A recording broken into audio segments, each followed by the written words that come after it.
नमस्कार, मैं सत्येंद्र शर्मा और आप देख रहे हैं पंजाब केसरी.com। हिजबुल्लाह चीफ नसरुल्लाह की मौत के बाद से आग बबूला हुआ ईरान बदले की आग में जल रहा है और अब उसने इजराइल पर अब तक का सबसे बड़ा हमला किया है, जिससे एक बार फिर दुनिया की टेंशन बढ़ गई है कि क्या तीसरे विश्व युद्ध की कहीं ये आहट तो नहीं।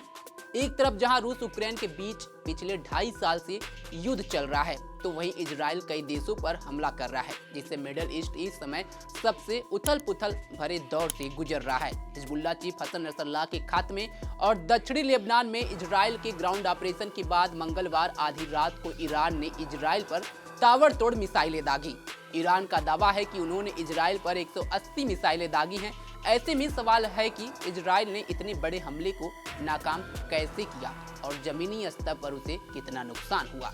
आपको बता दें कि ईरान का यह हमला काफी स्ट्रेटेजिक था। ईरान ने तेल अवीव में इजराइल के 3 मिलिट्री बेस और खुफिया एजेंसी मोसाद के हेडक्वार्टर को निशाना बनाकर मिसाइलें दागी थी। इजराइल के नेवाटीम, फटर जर्मीन और टेल नोफ मिलिट्री बेस पर मिसाइलें दागी गई। टेल नोफ और नेवाटीन इजरायली सेना IDF के सबसे एडवांस मिलिट्री बेस है। सैटेलाइट फुटेज से पता चलता है कि नेवाटीम पर कुछ ही मिसाइलें जाकर गिरी थी। इस हमले में ईरान ने फतह मिसाइलों का इस्तेमाल किया था। ईरान के इस हमले में एक शख्स की मौत हुई और IDF का एक सैनिक गंभीर रूप से घायल हुआ। घायल सैनिकों को इलाज के लिए अस्पताल ले जाया गया। इजराइल के मध्य और दक्षिणी हिस्सों में इस हमले का थोड़ा बहुत नुकसान देखने को मिला। इजरायली सेना के प्रवक्ता डेनियल हगारी का कहना है कि इस हमले में वह इजराइल में हुए किसी भी मौत की जानकारी से वाकिफ नहीं है। IRGC का कहना है कि उनकी ओर से दागी गई 90% मिसाइलें टारगेट पर जाकर गिरी हैं, जबकि इजरायली सेना का कहना है कि ईरान की ओर से दागी गई मिसाइलों में से अधिकतर को इंटरसेप्ट किया गया। ईरान के हमले मुख्य तौर पर जेरूसलम और तेल अवीव को निशाना बनाकर किए गए। इन हमलों के बीच इजराइल में रात भर सायरन बजते रहे। तेल अवीव में सायरन बजते ही लोगों को जहां मौका मिला वहां शरण दिखाई दिए। सायरन बजते ही तेल अवीव में एक ब्रिज के नीचे इजरायली नागरिकों ने शरण ली। इजराइल में जगह जगह बॉम्ब शेल्टर्स और बंकर्स बने हुए हैं, जहां बड़े पैमाने पर लोगों ने शरण ली।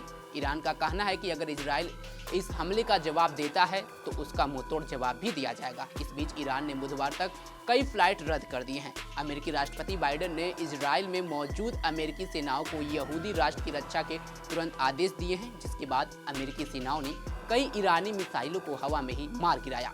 पेंटागन प्रवक्ता ने बताया कि अमेरिकी नेवी विध्वंसकों ने इजराइल की ओर दागी गई कई मिसाइलों को मार गिराया है। इजराइल पर ईरान के हमले के बाद अमेरिकी रक्षा मंत्रालय ने कहा कि ईरान ने इजराइल पर जितनी भी मिसाइलें दागी थीं, उनमें से ज्यादातर को इंटरसेप्ट कर दिया गया। इस वजह से जमीनी स्तर पर इस हमले से अधिक नुकसान नहीं हुआ है। अमेरिकी विदेश मंत्री एंटनी ब्लिंकन का कहना है कि अमेरिका और उसे सहयोगी देशों ने ईरान के इस हमले को नाकाम कर दिया। ब्रिटेन के प्रधानमंत्री सर किम स्टारमर ने भी ईरान हमले की निंदा की है।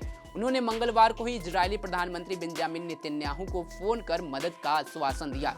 स्टारमर ने कहा कि हम इजराइल के साथ खड़े हैं और संकट की इस घड़ी में इजराइल को आत्मरक्षा का अधिकार है।